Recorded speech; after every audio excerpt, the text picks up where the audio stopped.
Hello Year 3, so this is Monday's Practical Maths Challenge, and as we have started looking at measuring length this week, we thought we would get you to look at different measuring tools to see if you know what they're used for. So this is a game you're going to play today, and you can play with 2 or more players, or you can simply have a go on your own if you like. If you haven't got anyone to play with, that's fine. It's a game that uses your knowledge of measuring tools, but it's also a game of chance. So to play the game, you'll need 1 counter per player, a playing board that looks like this picture here, but it's saved in the resource section of the school website, so you can print it out from there.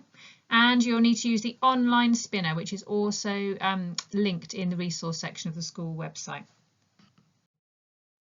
So what different types of measuring tools are there? So first of all, we're going to show you one which you may not have come across before. The rest of them you probably have, but this one you probably haven't unless you've seen one lying around at home somewhere.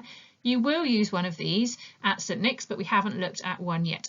This is called a protractor and it measures angles. So you would have come across right angles before. This is a right angle, and this measuring tool measures the size of an angle. Angles come in lots of different sizes, up to 360 degrees, so they're measured in degrees. This one here is 90 degrees. So you don't need to know how to use a protractor, you just need to know that a protractor is used to measure angles. Here's another measuring tool. This is a thermometer, and in the United Kingdom we measure temperature using a thermometer in degrees Celsius. So you might measure the boiling temperature of something. So you need to have that at 100 degrees Celsius for something to boil, or for water to boil. Or you might be thinking about the temperature on a sunny day, which maybe would be about 30 degrees Celsius, and you'd need a thermometer to measure that. So here are some scales. So you might be thinking about measuring some food for a recipe. You would use scales like this and you'd measure in grams and kilograms. Or you might use a different type of scales and stand on them to measure how much you weigh. So here is a tape measure. We've got 2 tape measures here. They might be used for slightly different jobs. They both measure length, but the top one you might use if you were maybe measuring the width of a room, because you'd need a tape measure that was a bit really straight and to make sure that it was quite stiff so that you could measure your room accurately. The one at the bottom, if you were maybe measuring around your head, you might use that one because it's a bit softer and it will curve around your head.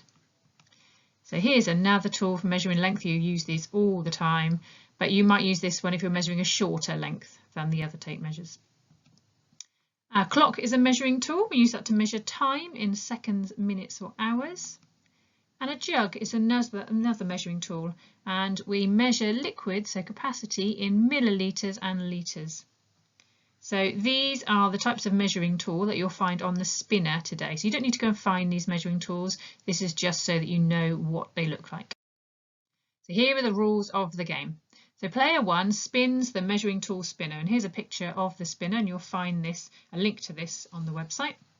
And we want you to think about the jobs that you would use for the tool that you land on and decide which is the next square on the playing board that refers to a job that you'd use that tool for. So for example, if you land on scales, you might look on the board and see if there is a square on there that talks about measuring ingredients for a recipe, making a cake perhaps, and you might move your counter to that square. We want you to explain why you have chosen to land there. So if it's about a recipe, you might say that I'm using scales to make sure that I have the correct amount of each ingredient so that the recipe tastes delicious. If the square you've chosen is not correct, then you need to miss a turn. So it might not be correct because it might not be the next square on the board that you would use, for example, scales for. Maybe you've missed a square out that talks about how much somebody weighs, and you would use scales for that. So make sure it's the next square that you would use that measuring tool for, otherwise you miss a go. Or if you land on a square and you decide that that is the square you would use that measuring tool for, but it's wrong, then you miss a turn as well. Once you've taken your turn, player 2 has a go and repeats. So more than one player can land on the same square. Some jobs or tasks can be done with more than one tool, so that's why you need to explain why you've chosen to land on a particular square. And if the spinner lands on a tool that you can't find a matching square for, you can miss your turn. And the winner is the person to land on the final square. So have a couple of goes at playing this game, and I hope you enjoy yourself and learn something about different measuring tools.